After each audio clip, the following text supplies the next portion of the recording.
Hi, Joy. Welcome. I'm Lisa, in training here with Linda.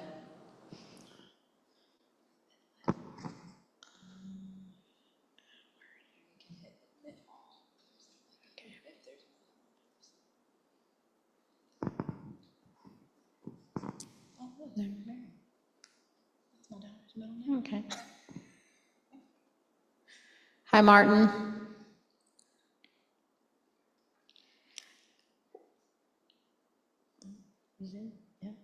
Yeah. Hi, Lou. I'm Lisa.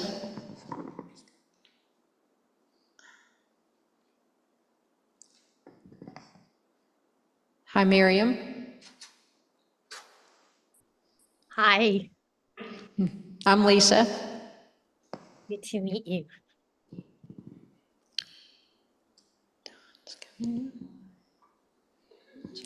Hi, Don. Good to see you. Okay,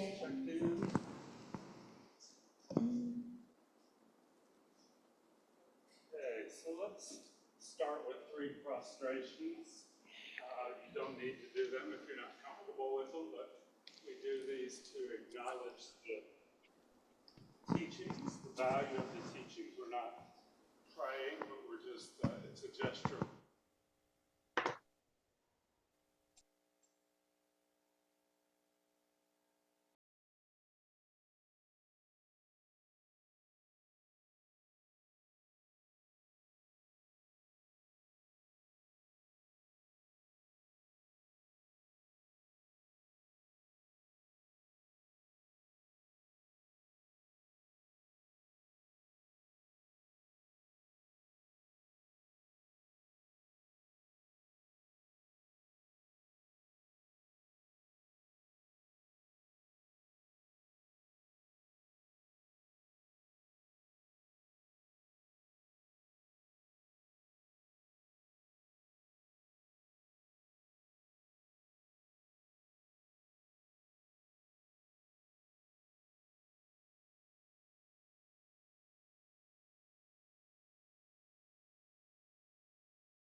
Is anyone else having trouble with the audio? Hello? There we go. Okay, we're all okay, okay. This is the second in 5 Monday evening classes in the Discovering Buddhism module on thought transformation. I forget what the exact title of the module is. Transforming problems, okay. I call it thought transformation because that's the more traditional term for this whole group of teachings of the Buddha, as we talked about last week. Let's see, we have Linda and Lisa running the show tonight. Any announcements? Okay, as people may have noticed, we have some construction that's getting ready to begin, but we don't anticipate that that will interfere with what goes on here in the Kadampa over the next few weeks. We'll still have access to the bathrooms if you're concerned about that. So let's begin with some prayers tonight. I think most people are familiar with them. People frequently ask, since there's no God in the Buddhist worldview or view of existence, why do we say prayers? And Geshe-Gelik refers to them as aspirations. They're qualities that we're aspiring to develop in our own mind. Because ultimately in Buddhism, we have to do it on our own. So we're not praying to someone outside to do something for us or to us, but we're aspiring to develop these qualities of wisdom and compassion in our own mind. And the prayers make positive imprints on our mind stream if we think about what they mean when we recite them, that help us develop in that direction. And they're said to prepare our mind for any meditation or practice that we'll do afterwards.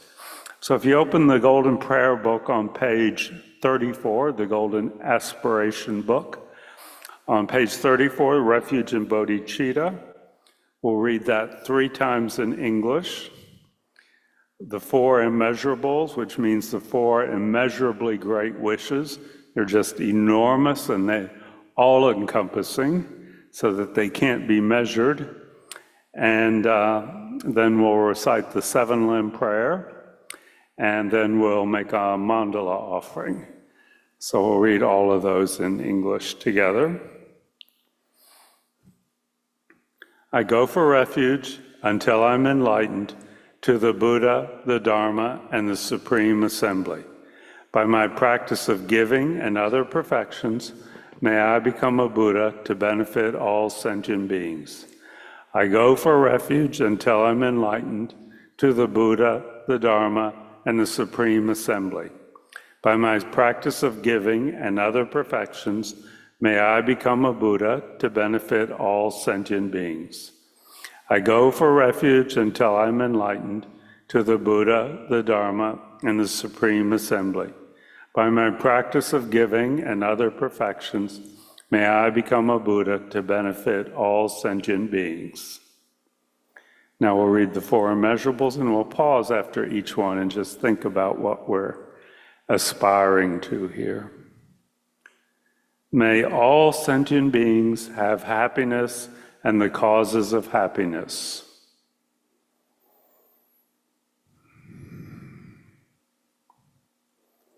May all sentient beings be free from suffering and the causes of suffering.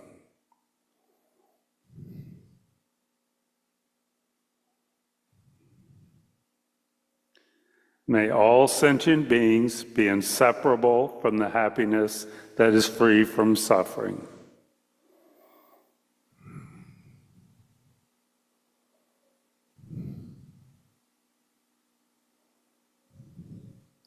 May all sentient beings abide in equanimity, free from attachment for friends and hatred for enemies. And now the 7-limb prayer. Reverently I prostrate with my body, speech, and mind. I present clouds of every type of offering, actual and imagined. I declare all my negative actions accumulated since beginningless time, and rejoice in the merit of all holy and ordinary beings. Please remain until the end of cyclic existence, and turn the wheel of Dharma for living beings. I dedicate my own merits and those of all others to the great enlightenment. And now the mandala offering with the hand mudra, if you're familiar with it, not required. This ground, anointed with perfume, strewn with flowers, adorned with Mount Meru, 4 continents, the sun and the moon. I imagine this as a Buddha field and offer it. May all living beings enjoy this pure land. Idam Guru Ratna Mandalakam Niryatayami. So it said when we recite these prayers, we're tilling the soil, preparing it for the seeds that are to be planted by the, and so these prepare our mind for the seeds that we plant during meditation. So we'll begin our first meditation session. As always, we start by checking our posture. Our back is a little bit straighter than we normally sit, not rigid, but a little bit extended. Our head may be just a couple degrees in front of the vertical, but not tilted to one side or the other.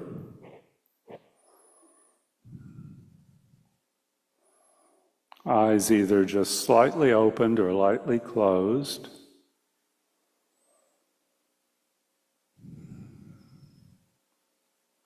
Mouth lightly closed, not clenched.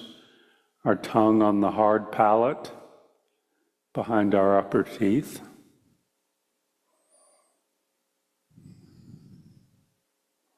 Our shoulders relaxed and down, and slightly back so that our chest is open.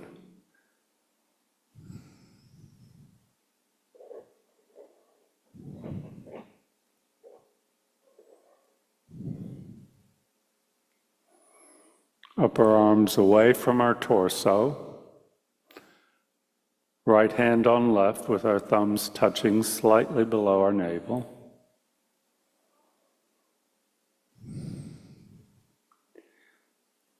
If we're sitting on a cushion, we're towards the front third of the cushion, not in the back, but towards the front so our pelvis is open.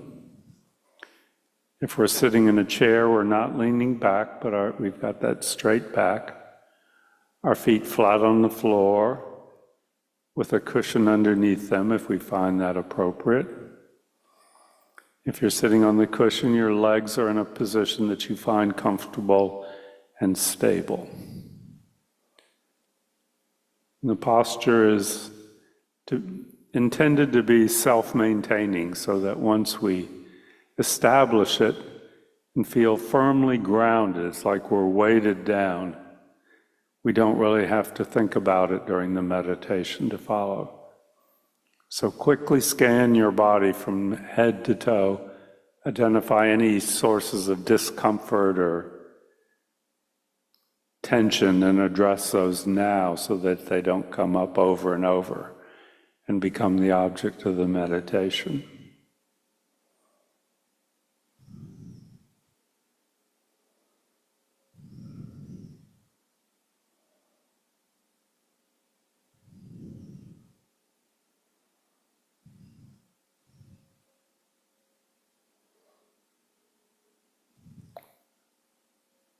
And 3 deep breaths from the abdomen, with the stomach expanding on the in-breath and contracting towards the spine on the out-breath.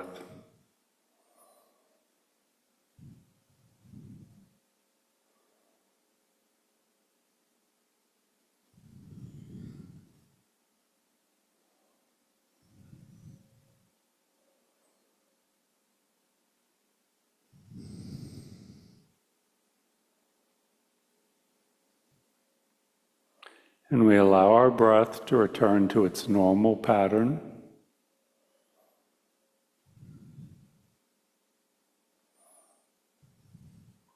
And again, we reaffirm our motivation that we established in the prayers, and that's the bodhicitta motivation, the wish to become enlightened, to develop our qualities of wisdom and compassion, so that we can be of greater benefit to all sentient beings.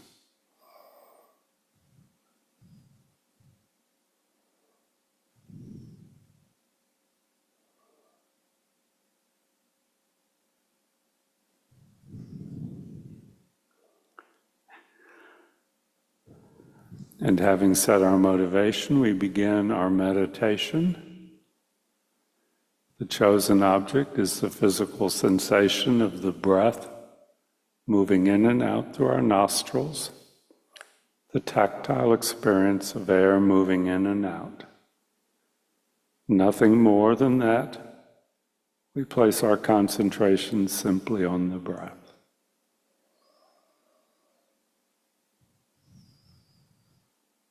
Not describing it or thinking about it, but direct experience.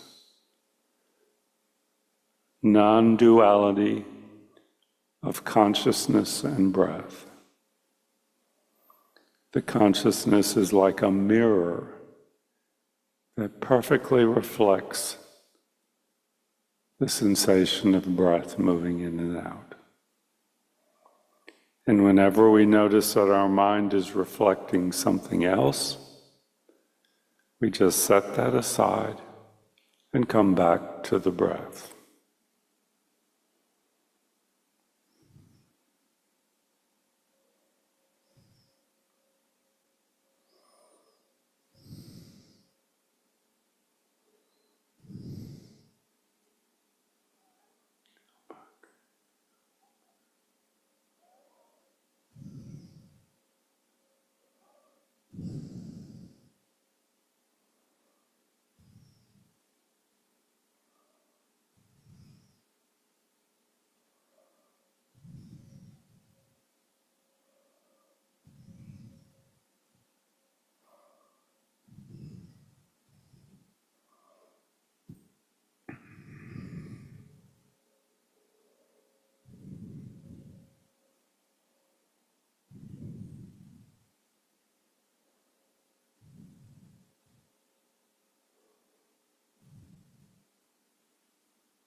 And to finish our meditation, I'd like to read together the 8 verses of mind training. And these are on page 161 in the Gold Prayer Book. So if you can turn to that page, and we'll read each verse together out loud and again pause after each one.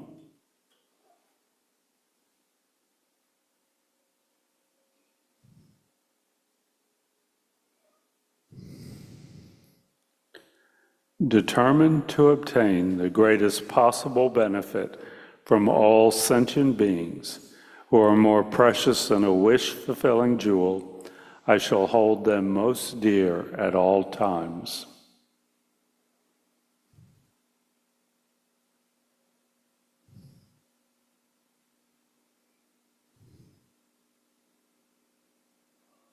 When in the company of others, I shall always consider myself the lowest of all, and from the depths of my heart hold others dear and supreme.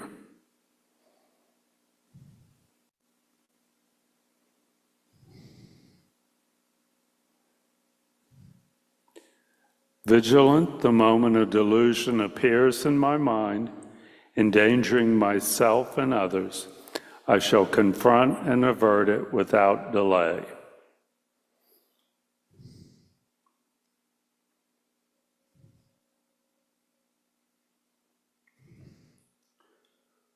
Whenever I see beings who are wicked in nature and overwhelmed by violent negative actions and suffering, I shall hold such rare ones dear, as if I had found a precious treasure.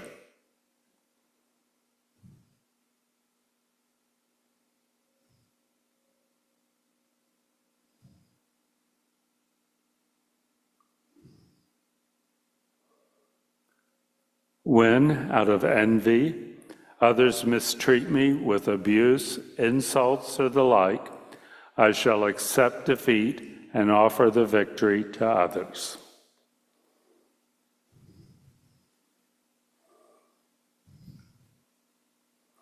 When someone whom I have benefited and whom I have great hopes gives me terrible harm, I shall regard that person as my holy guru.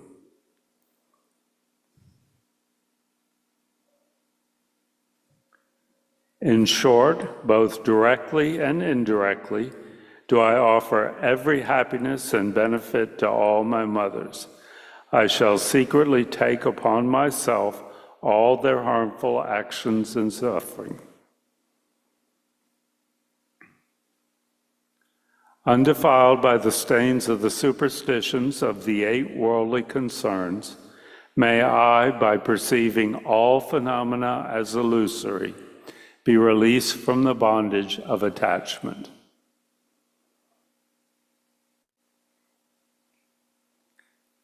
And we can do a brief dedication.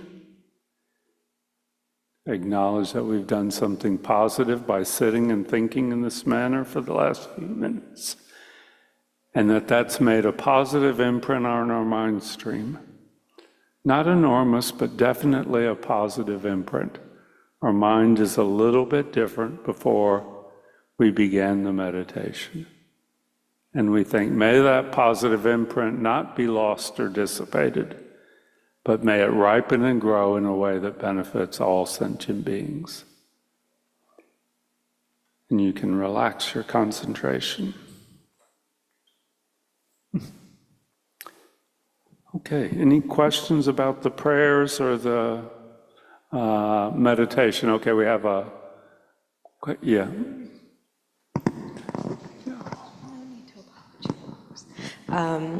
So I know we've spoken about shunyata before, but I don't remember it. Shunyata is a Sanskrit word for emptiness, yeah, okay.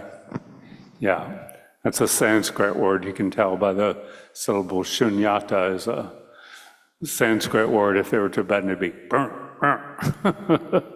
okay?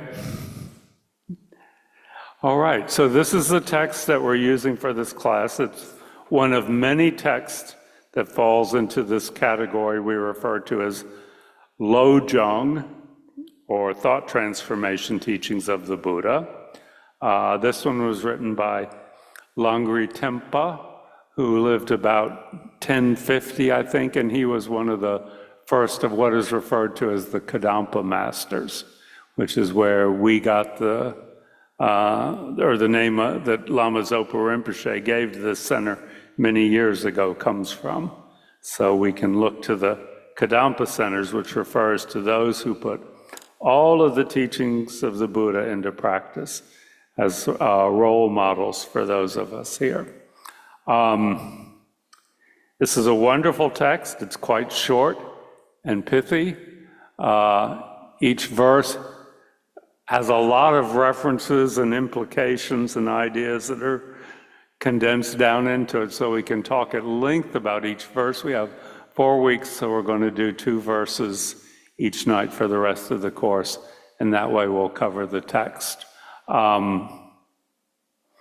It would be nice if you could actually memorize this, okay? It's a very useful text to have at your fingertips, to be able to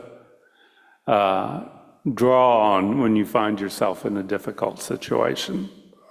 So these teachings are what are referred to as thought transformation, and it's said to really study these and begin to put them into practice. We have to have an understanding of some of the other topics that we've covered in Tibetan Buddhism. The teachings of the Buddha really build, and you can study anywhere, but there's a logical sequence and things that make in the early stages that make the teachings that come later more meaningful. And it's said to really get the benefit of thought transformation, we should have some understanding of the preciousness of this human life, of how rare it is to be born with a mind and a body that are fairly functional and that can really appreciate these teachings. We have to have some understanding that the span of life that we're given is indefinite. We don't know if it'll end soon or far off, so we really need to take advantage of it, not waste it. And some understanding of karma, the law of cause and effect, which is one of the most profound teachings of the Buddha. The idea that everything we do, everything we say, everything we think makes an imprint on our mind stream that we will experience in the future. And a more simple way of thinking that without getting into the technicalities of karma is just thinking of it as developing positive habits of mind. If we think in a way that is characterized by patience, that becomes a habit, and we will act that way in the future. Okay, if we practice irritation, that becomes a habit, and we practice that way in the future. So the other thing that is really important to get to have some understanding of, to get the benefit from these teachings, is the nature of the mind, that's the very first course, very first module in this whole Discovering Buddhism series. So some people may not have taken that, but the Buddhist view of the mind is that it is infinitely flexible. Venerable Tendrin talked about this on Sunday morning. Nothing of it is fixed or unchangeable. Now, we don't relate to it that way. Our normal reaction is to think, this is who I am. I have some good qualities, I have some bad qualities, and I can kind of polish them and make them more attractive and make them work a little bit better for me in the world, but I'm basically stuck with who I am. And the Buddha says that's a delusion to think that way. It's a delusion because it's not seeing reality as it is. The truth of it is, if we can actually look our mind, that we're not stuck with anything. We can eliminate any quality that does not work for us. And the Buddha said, if you're willing to look at your experience, being angry, being impatient, being jealous, being selfish don't work, and that they cause you to suffer. We can eliminate those qualities completely and we can replace them with those qualities that do work: generosity, patience, compassion, empathy, love, kindness. Anything is possible. Now, we can't do that overnight, and one of the tools that the Buddha gave us is the teachings on thought transformation, that until we develop those qualities completely, we can actually work with the negative or problematic thoughts that come up, and we can change them because the mind is flexible. A Buddha, when we're enlightened, when we've completely developed our qualities of compassion and wisdom, doesn't have to do thought transformation. You know, there's nothing that the Buddha wants to transform in his own mind. His own mind is just great, okay? He's fully developed those qualities. He doesn't have to transform, but we're not there yet. So this is something we practice along the way on our path, thought transformation. And when we first start to look at it, it can sound very much like, we talked about this last week, you know, something, power of positive thinking, you know, telling yourself you're happy when you're not, or the world is wonderful and everything. You know, if you're familiar with Candide, the story by Voltaire, there's a character in there named Dr. Pangloss, and Candide and his girlfriend have all these horrible experiences, including losing limbs and being raped and burned and all this stuff. And Dr. Pangloss is the eternal optimist. So he says, this is the best of all possible worlds and everything's for the good. And ultimately, he winds up seeing the folly of his philosophy because it's not based on seeing things as they are. So we're not just talking about telling ourselves one thing when we really feel another way. Venerable Tendrin talked about this also Sunday morning. So to really practice these teachings, we have to be brutally honest with ourselves, okay? You know, we can start off with saying, yes, I should hold others, or I should see all others as more valuable than a wish-fulfilling jewel. Or I aspire to do that. Okay, I'm not doing that now, but that's something I can aspire to. And I can start to analyze what that means. And I can start to practice that very slowly. And that is my goal. I'm not there, but I want to start to think that way. I aspire to that, and I'm going to train my mind over time with work so that my mind changes into actually seeing things that way. Okay, so it may start off very superficial. It may seem like, no, I don't think that way. That's fine, okay? Be honest with yourself. Don't delude yourself or fool yourself into thinking that you've developed qualities that you don't really have. But it is, you know, with practice, new habits of mind can develop.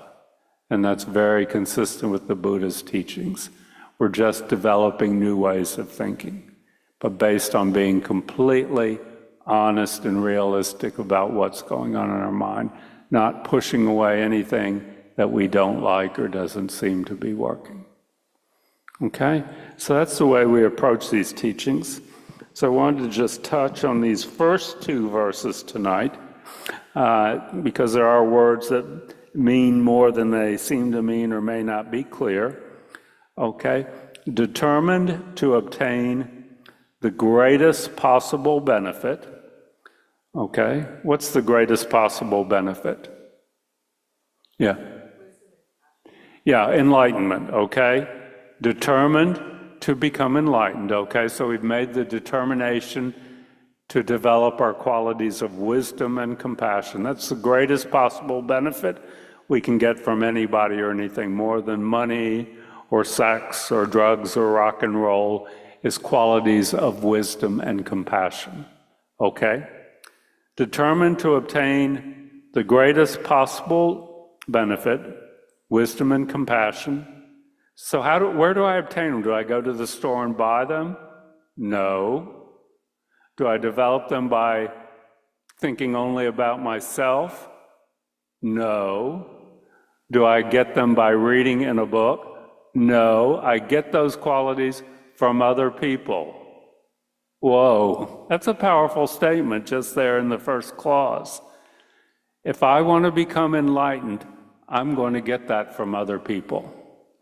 It's as if we go up to everybody we meet and say, because of you, I can become enlightened. Without others, enlightenment is not a possibility. Okay? Without other sentient beings, and by sentient beings, there are a couple definitions of sentient beings. Sometimes it's referred to as those whose consciousness still have karmic imprints that haven't ripened. Sometimes they're referred to as limited beings, which means limited in their ability to help others, okay? So the Buddha is not a sentient being, but any other being with consciousness, which includes cockroaches. And I went outside in the front yard this evening, and for like 30 seconds, I was bitten everywhere. There's so many things out in the humid air this evening. Each of those beings has consciousness, okay? And so they're all sentient beings, okay? The Buddha is not a sentient being, okay? So, determined to obtain enlightenment from all sentient beings, okay, and he says all sentient beings. So our enlightenment is dependent upon all sentient beings, not just the teachers who sit up on the throne here at Kadampa Center, not just His Holiness the Dalai Lama, not just our family members, not just the people we like, but also the people we don't like, the people who irritate us, the people that we don't really care about, the people and the beings we haven't even met. Our enlightenment is dependent upon all of those, okay? They cannot cause our enlightenment. They cannot just snap a finger and say, I hope you get enlightened. But we need them to become enlightened. Without them, we cannot become enlightened. Okay, so, I mean, it's amazing how much is contained in this, yeah. And he's saying these same beings are more precious than a wish-fulfilling jewel.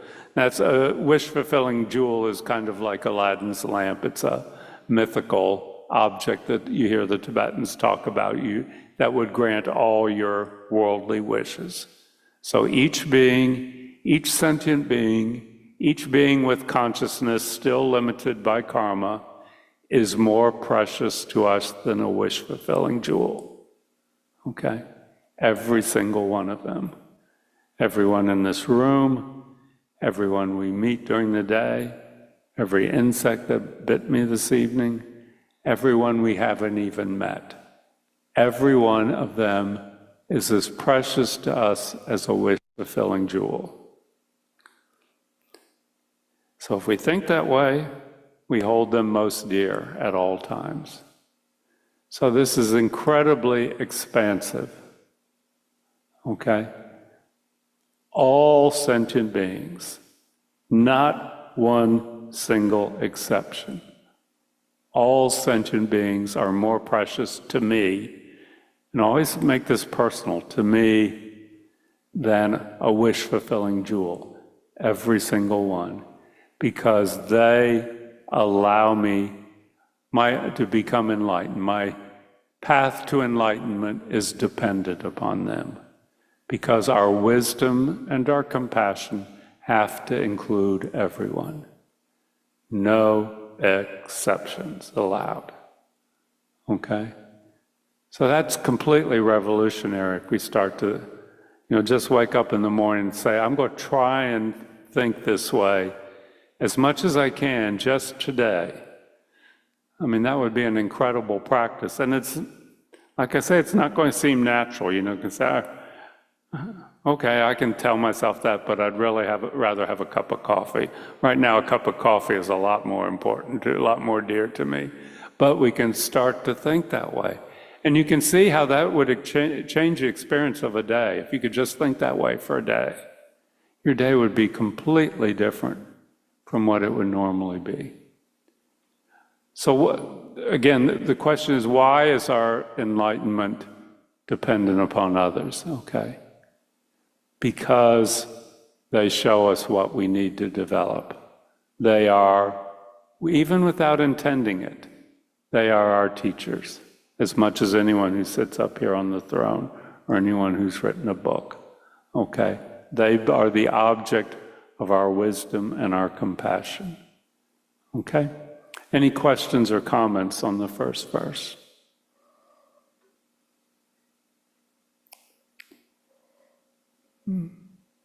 Okay.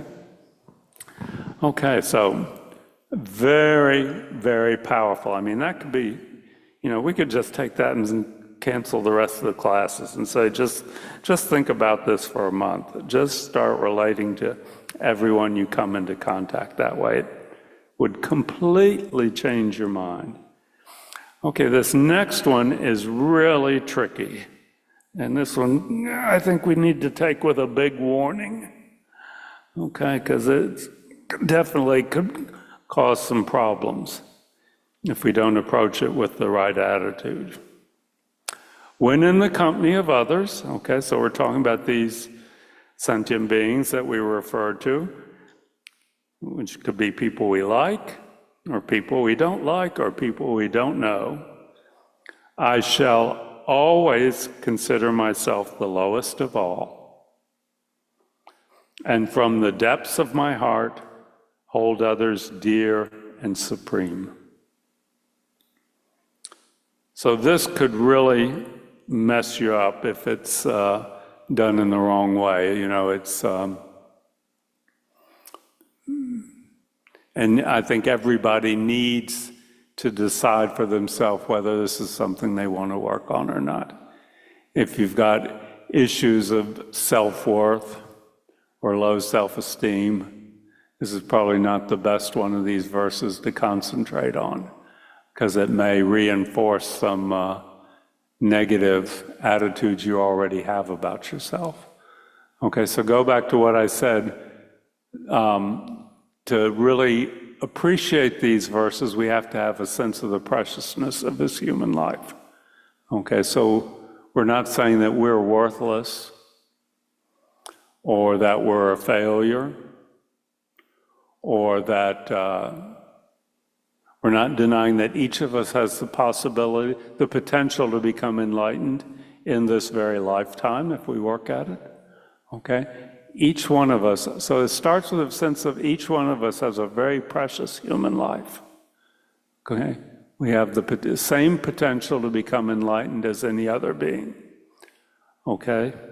But with an understanding of that, I think he's saying that for most of us, putting ourselves first is an issue, okay? We do that in a lot of ways, lots of times without even thinking it, okay? And if we can start to flip things and saying, and this is much easier with people we love, we can start with our family members, saying, your being happy is more important to me than my being happy. My relieving your suffering, if possible, is more important to me than my own suffering. Okay, and we'll get into this in one of the later verses when we talk about a practice called Tonglen. But it is a willingness to say, at least, and these are all mental things we're doing here. This is not physical actions, but developing the attitude of everyone that come in contact with, that I am going to put your happiness and relieving your suffering ahead of my own needs. And it has to be, again, that can be really tricky. I don't think it's saying become a doormat, okay? Or it has to be done with some wisdom. but at least developing that attitude, and start with people that we're close to, that I am going to put you ahead of myself, okay? I'm going to let you step in front of me in line, okay? I'm going to let you have the last piece of cake. I don't know, anybody have any questions about this? How they would approach this? Or any comments?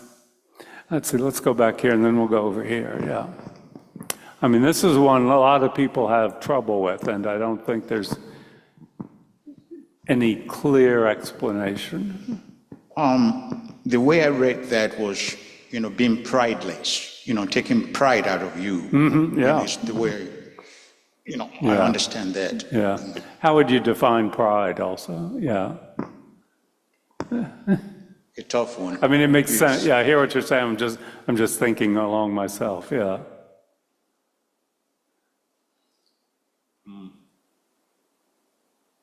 I mean, like you said, you're not saying that you're not important, but more or less, well, we're all equal, sort of. Yeah. So you don't step all over me, but I will grant you this respect.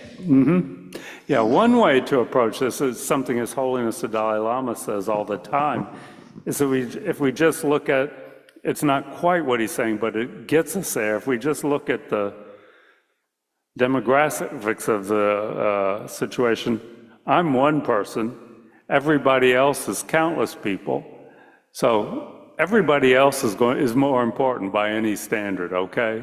Now this is talking about reducing it to each individual, but at least that leads us in the direction of, are my needs really as important as everybody else's? Yeah, I think that's a way of reducing this pride, yeah.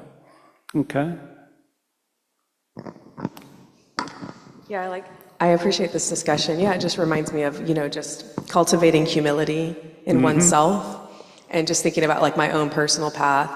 I grew up with a lot of abuse and, people in positions of authority or parental figures. And there was a lot of low self-esteem that was cultivated from that treatment. And so there became a point in my life where and I also grew up Catholic, so there was a lot of kneeling, and there was a point in my life where, becoming non-self-reference, how can I say this? Deference in any form, including, especially towards authority, was something that I abhorred. And so kneeling and the pride was a result of the low self-esteem, which was a result of the abuse and la. But there was a certain point in my life where I began to investigate that and inquire a little bit more. And humility began to develop, and in time, still developing. And low self-esteem, the self-esteem began to rise, the humility began to rise almost in conjunction. And, being able to let others take the lead, let others go first in line, all of that kind of behavior started to cultivate simultaneously. And this humility has been a huge part of one of the things that I've been trying to cultivate, but it wasn't always there. But that's how I see this, is just humility. Yeah. Yeah, I mean, in some ways the low self-esteem and the excessive self-esteem of pride are almost flips, or in some way can be seen as flip sides of the coin. They're both misperceptions, okay? They're both not seeing reality. Yeah.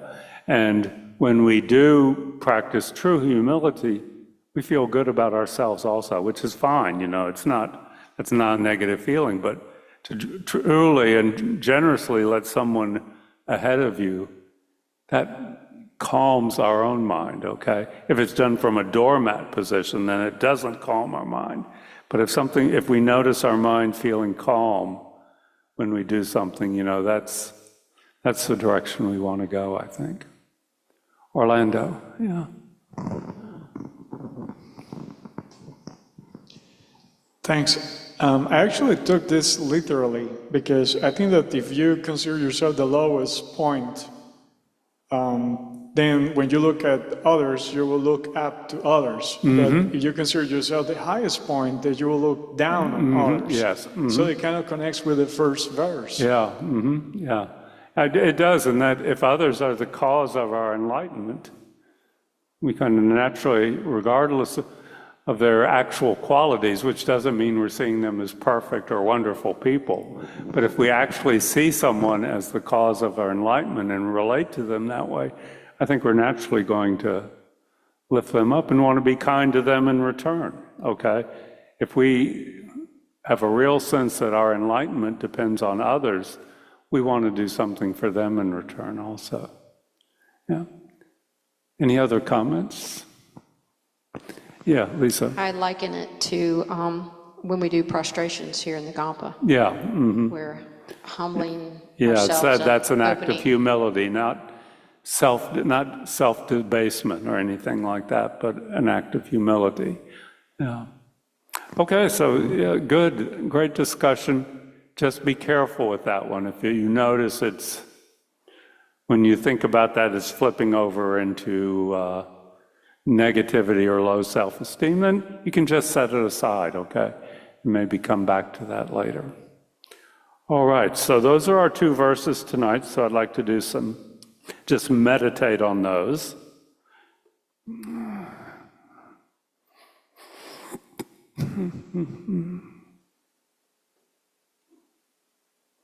So establish your posture.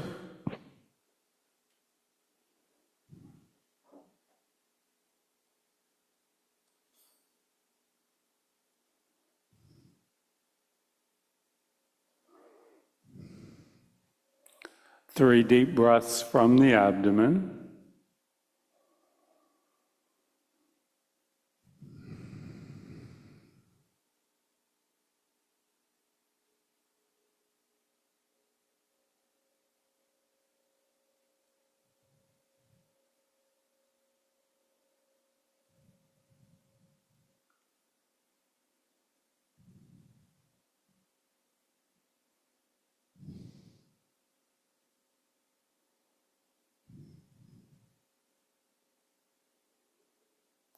Set your motivation.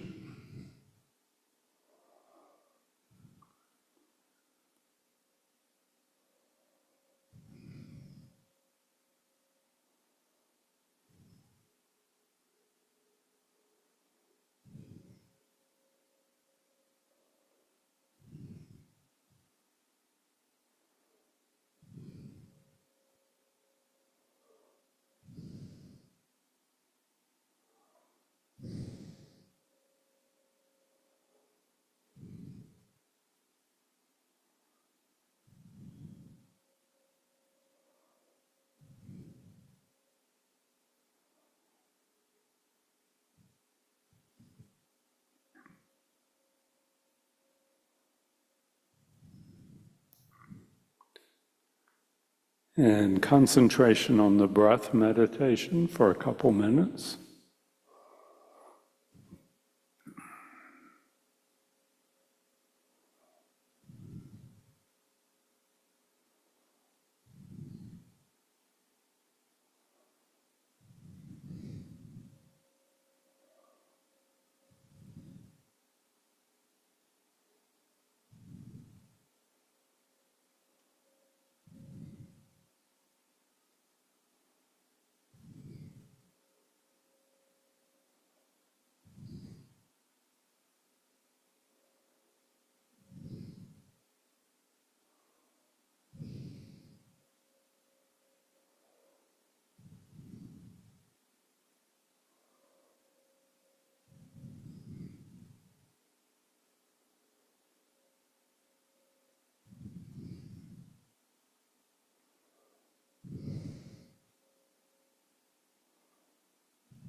And now we're going to do what is sometimes called a review meditation of these two verses. I'll just read them out, and I want you to just, as much as possible, get clear in your mind what the words mean, what the author is saying, and how that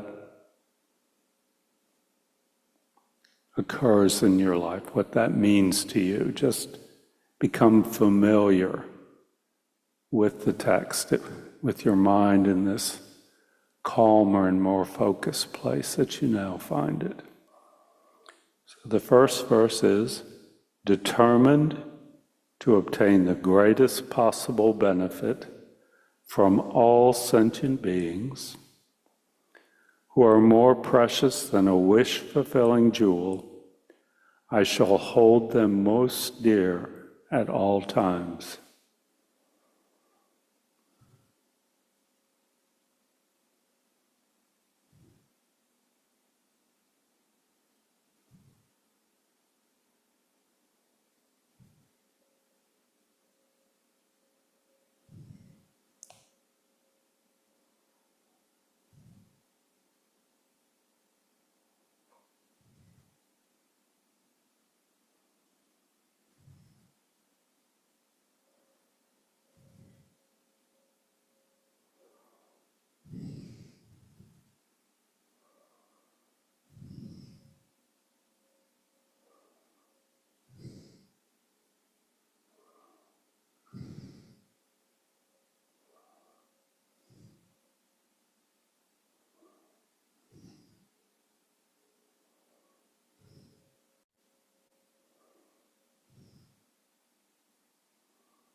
And the second verse, when in the company of others, I shall always consider myself the lowest of all, and from the depths of my heart hold others dear and supreme.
and do a brief dedication of the positive imprint you've made on your mind stream.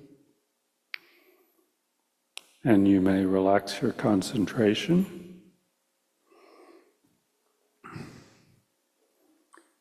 Okay, so homework for the coming week is to continue the readings, which do not parallel what I'm talking about in any way, but do offer more commentary on this group of teachings of the Buddha.